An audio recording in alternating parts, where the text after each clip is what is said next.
কুমিল্লায় সৎ মায়ের নির্যাতন সহ্য করতে না পেরে ছোট্ট একটা মেয়ে তার মায়ের কবরের পাশে দাঁড়িয়ে বলছে, মা তুমি তো চলে গেলে, আমাকে নিয়ে যাওনি কেন? এই পৃথিবীর কষ্ট আমার আর সহ্য হয় না। দেখেন এই কথার ওজন কত, এটার ওয়েট কি আপনি বুঝেন? আপনি কি বুঝেন একটা ছোট্ট মেয়ে কতটা কষ্ট পেলে পরে তার মায়ের কাছে গিয়ে সে তার কষ্টের কথা বলে? আমি ওই ভাইদেরকে, আমি ওই পিতাদেরকে বলবো যারা দ্বিতীয় বিয়ে করে প্রথম সন্তানদেরকে ভুলে যান, অথবা প্রথম স্ত্রী মারা গেছে দ্বিতীয় স্ত্রীকে নিয়ে পড়ে আছেন, প্রথম ঘরের সন্তানদের দেখেন না। আপনি বাবা হিসাবে রোজ কিয়ামতের দিনে আল্লাহর সামনে আসামির কাঠগড়ায় দাঁড়াবেন 100%। শুধু জন্ম দিয়ে শেষ হয়ে যায় না, একটা সন্তানকে ভরণ পোষণ দেওয়া, খাবার দেওয়া, তাকে নিরাপদ বাসস্থানে রাখা, এটা প্রত্যেকটা পিতার জন্য ফরজ। না হলে আপনি বাচ্চা নিছেন কেন? আজকে ওদের যে কষ্ট দিচ্ছেন, এই যে আজকে কুমিল্লার মেয়েটার ঘটনা, আপনার হৃদয়টা কেঁপে ওঠে না? যে আজকের ঈদের মাত্র 2টা দিন যায় নাই, এই সময় তো অন্তত ভালো থাকার কথা ছিল।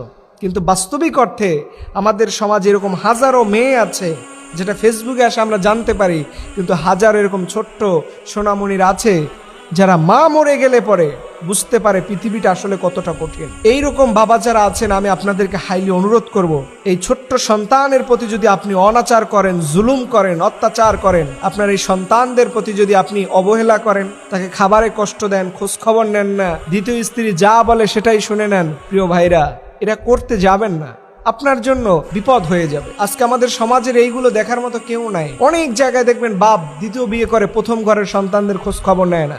আমরা ছোটবেলা থেকে অনেক জায়গায় দেখেছি। এর জন্য আপনাদেরকে অনুরোধ করে বলবো, কোরআনের ছোট্ট একটা দোয়া আছে না, রব্বির হামহুমা কামা রব্বায়ানি সগীরা। এই সগীরা বলতে কি, আল্লাহ আপনি আমার সন্তান, আল্লাহ আপনি আমার পিতা মাতা, আমারে যেমন করে ছোটবেলায় আদর যত্ন স্নেহ মমতা দিয়ে লালন পালন করছে, আল্লাহ আপনি জান্নাতেও তার সাথে এমনটা করেন। এখন আপনি ছোট্ট সন্তানগুলোর সাথে কি আচরণটাই করতেছেন, আর ওইটা যদি আল্লাহ তাআলা রোজ কিয়ামতের দিন আপনার সাথে করে, আপনি মনে হয় জান্নাতে যাবেন। এজন্য আমি বলি, পরকিয়া করার আগে, হারাম রিলেশনশিপ করার আগে পিতা আপনি একটু সাবধান হয়েন, আপনার সন্তানগুলোর মুখের দিকে তাকায়েন, এই বেবিচারে লিপ্ত হয়েন না। আল্লাহর কাছে কি জবাব দিবেন?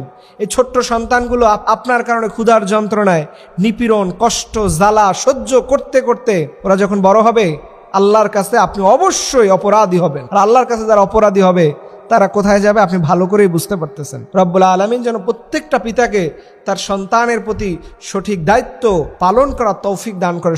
আমিন।